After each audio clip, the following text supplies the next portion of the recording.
Okay, awesome song. Best song to close out the room. That or, one of his gospel songs, of course. How Great Thou Art, probably.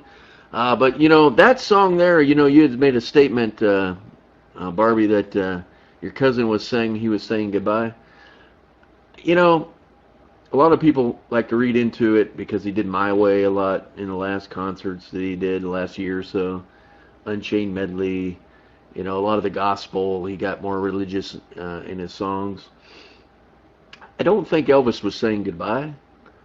I think Elvis was saying it was time to turn the page a little bit, start thinking more, about his future, his age. He was getting older, and he was afraid people would forget who he was. I think that's really what it was all about. He was over 40 years old, and he was afraid that people would forget who Elvis Presley was. And so he was thinking of his life, basically. What did he mean to the world?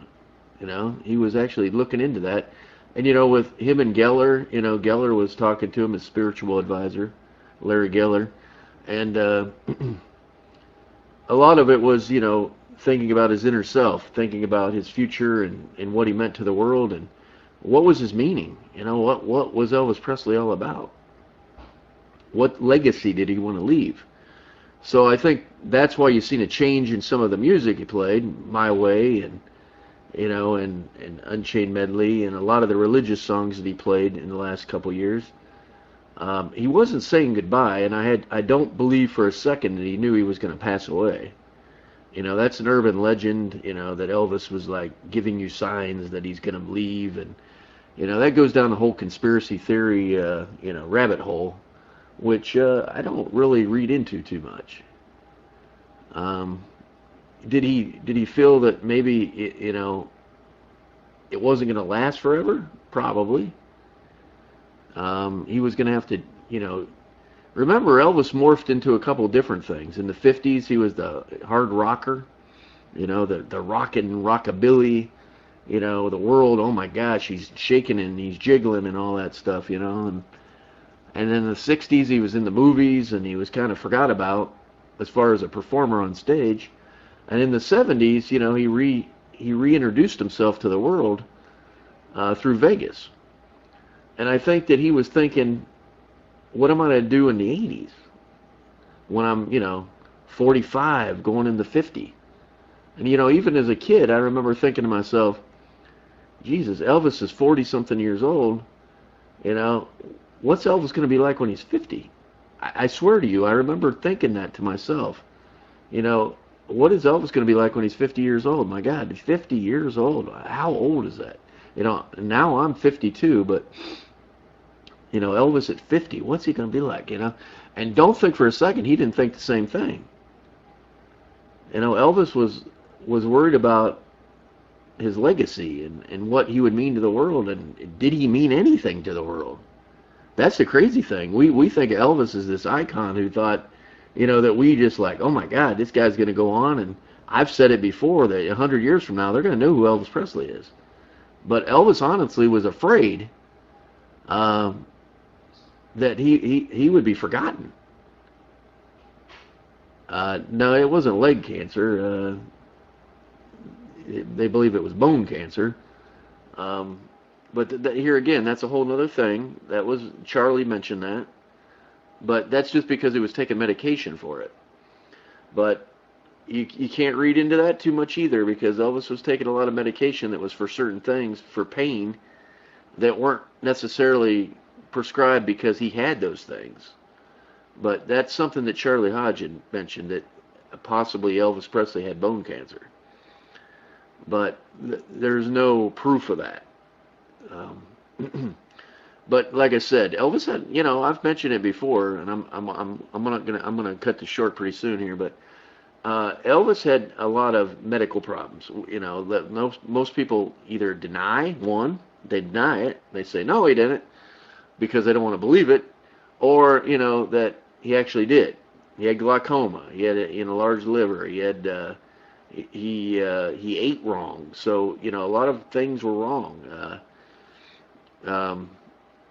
There's a belief that he did have cancer. I don't necessarily believe that, but if Charlie Hodge says so, I mean that's one of his closest allies and friends. So you got to read into it a little bit.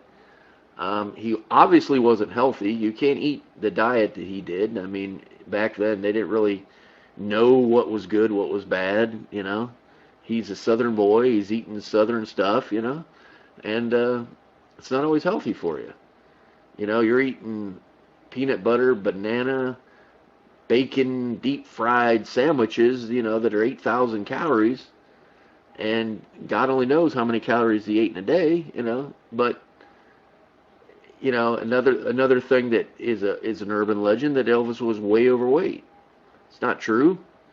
He looked overweight because he was taking medication that made his face look bloated a little bit nearing the end of his life. But the highest Elvis ever got in weight was like 270, 280. Now, granted, at one point in his life, he was 160, 170.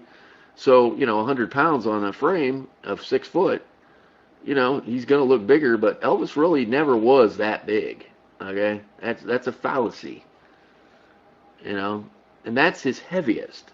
That's not like, people go around acting like he was like 400 pounds and stuff. That's crazy. He never even went past 270, 280, past. Never. And so, his health wasn't great near the end. I mean, probably had he got through till 78, 79, 80, into the working out of the 80s, the whole jazzercise and all that stuff, Elvis would have got healthy. And, I made a statement in the past that if Elvis would have got to act in A Star Is Born, he probably would have lived later in life into his older age, because I believe he would have got healthier for the movie. It would have gave him a reason to get healthy. The concerts, he would get healthy enough to do the concert tour, which is what he was doing when he passed away. He was playing racquetball. He was trying to eat a little bit better. He was trying to lose a little weight so that he could go on that mini tour that he had scheduled. But, Tom was working him to the bone, Tom Parker. And Tom didn't care about Elvis the way, we want to believe he cared about Elvis. Elvis was a dollar sign to him. He just wanted to suck him dry, basically. Even when Elvis passed away, he's like, nothing's changed. I got to promote my boy. The man died, dude. You're going to promote the boy? It's like he didn't even realize that he's a human being, But I believe that if he would have done A Star Is Born, which is the reason I hate Tom Parker. And I'm going to watch that movie coming out here on June 24th, and it's going to be hard for me because I can't stand Tom Parker. I think he was a frickin' vampire, man, sucking Elvis dry, and it pisses me off. But that was his thing. I mean, it's sad to say, that's what he did. But he didn't let him act in that movie because he didn't want to give top billing to Dolly Parton, for God's sakes. It's like, I think if he would have been in that movie, a real movie, it would have gave him a reason to want to get healthy, eat better, lose the weight, get into shape, Elvis wanted to be an actor. No, Barbra Streisand. I'm sorry. I'm Barbra Streisand. That's a whole nother thing.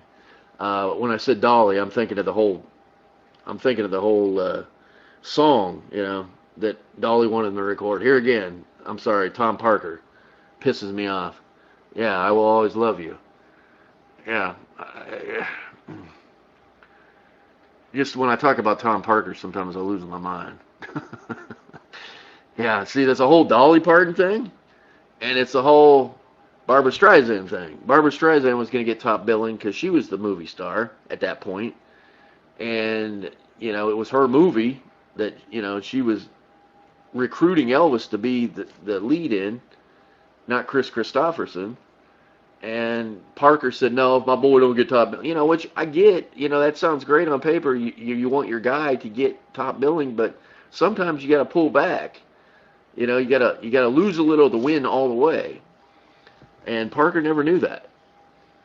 And it's just, ludicrous. And then Dolly Parton, the song, he wouldn't let him do that song. I think Elvis would have done that song.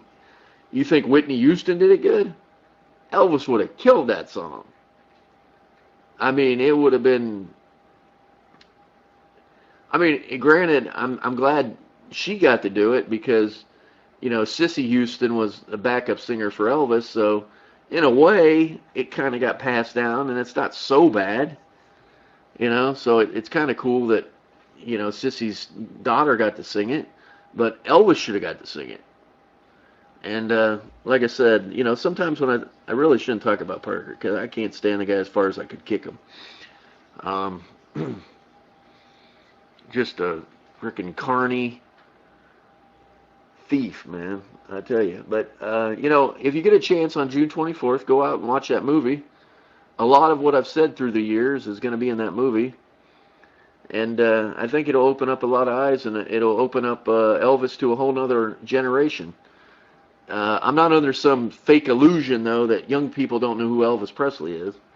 Because when me and Val were at Graceland, I can tell you right now, more than half the people at Graceland were young. So I don't think there's a problem with young people knowing who Elvis Presley is.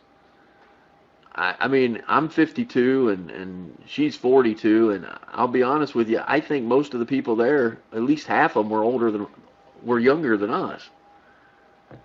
Yeah, I've said it before, and I'll say it again. And I said 100 years. I think 500 years from now, they're going to know who Elvis Presley was. Elvis Presley to the 20th century is Mickey Mouse, apple pie, and America. That's Elvis Presley. I don't think you can write the story on the 20th century and Elvis isn't at the top of it. So I don't think there's a problem with Elvis being remembered. And I'm glad the movie's coming out, and I'm glad it's being done right. And I just can't stand Parker. Okay, with that said, I'm going to close out the room, guys. I love each and every one of you for being here and honoring Elvis Presley. As you know, this room is and always will be about Elvis Presley, the king of rock and roll, the greatest entertainer that ever lived, the one and the only. We will be back tomorrow night. Same time, same place. Good night, everybody.